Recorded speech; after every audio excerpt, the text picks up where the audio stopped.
Hi, and thanks for joining me. Welcome to my class. In this short lesson, I'm going to show you how you can write effective accomplishment statements for your resume. But before we start, what is an accomplishment statement? Well, it's a mini story that shows the value that you can bring to the company where you are applying for a job. It's written proof or evidence of the accomplishments, of the results, or the successes that you have achieved in previous jobs, during volunteering experiences, or even in school, college, or university.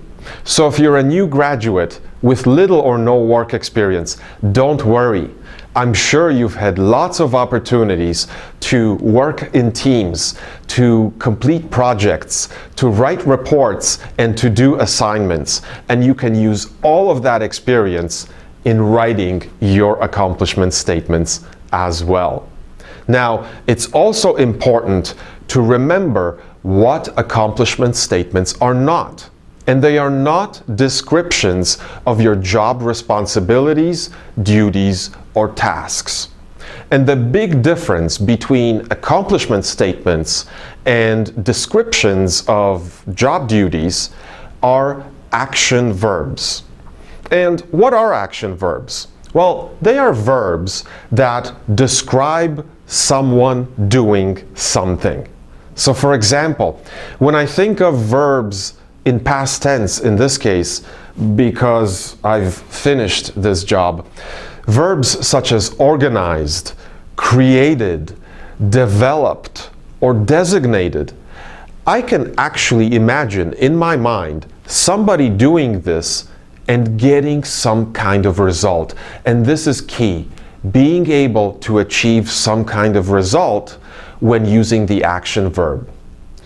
So for example, if I think of a verb such as studied, I don't get an image of my mind of somebody doing something and then getting a result. Same with a verb such as learned. I don't have a specific picture in my mind, and I can't think of a specific actionable result. So think of these three words now: studied, learned, calculated.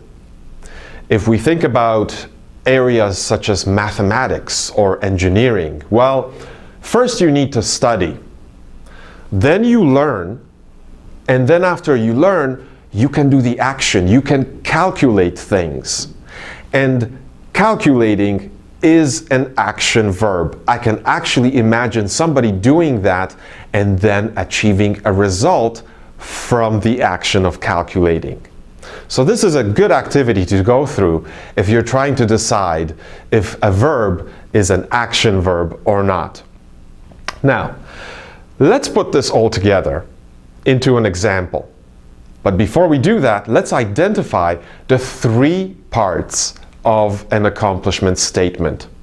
These three parts don't have to appear in sequence in your accomplishment statement, but we should always start with the first part, which is to identify a specific problem, a specific situation, or a challenge, or an opportunity in which you were involved. And again, this could be in a previous job, during a volunteering opportunity, or at school. The second part is the action that you took, or what did you do to solve a problem, take advantage of an opportunity, improve a situation. And then the third part is, what was the result after you took action? So these are the three parts: the challenge, situation, opportunity, your action, and your result. Let's use an example. And I decided to use an example that would appear in my work experience section of my resume.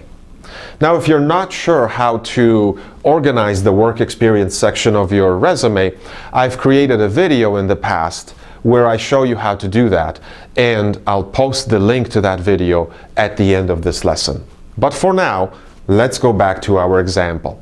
So, in my work experience section, I decided to use the sales representative position at ABC Company in the city of Vancouver from December 2018 to January 2020. Now, because I've already finished working in this position, I will write in the past tense. So your action verb should start in the past tense. So now, our problem is that the sales team is not reaching its monthly sales goal. The action that I took is that I contacted inactive accounts by phone and email to reestablish a business relationship. And the result that I achieved was an increase in sales of 25%, helping my sales team to achieve its monthly sales goal. Putting all this together, I came up with my accomplishment statement. And it is this: increased sales by 25% by contacting inactive accounts by phone and email, helping a struggling sales team achieve the monthly sales goal. Let's identify the three different parts in this accomplishment statement. Notice that we start with a strong action verb, increased. I can imagine somebody doing something to get more of something else, and that is actually a result that I can imagine also. The second part is the action that I took. What did I do? Contacting inactive accounts by phone and email. Notice I included the details phone and email because it helps the reader to get a better picture, to get a more detailed picture of my situation in this case. And then, of course, I included the result as well. Increased sales by 25%, helping a struggling sales team achieve the monthly sales goal. So you can see that this accomplishment statement has all three parts, but they don't appear in order. We have a result here and a result here. We have the situation here, struggling sales team, and then of course we have my action in the middle. So this would be a complete accomplishment statement. Now, there are two types of accomplishment statements, hard and soft. Hard accomplishment statements use numbers. They are quantitative. Soft accomplishment statements use adjectives to describe the result. When possible, try to include numbers in your accomplishment statements. Try to include how much did you increase sales by? Were you able to decrease costs or reduce expenses or increase the number of loyal customers?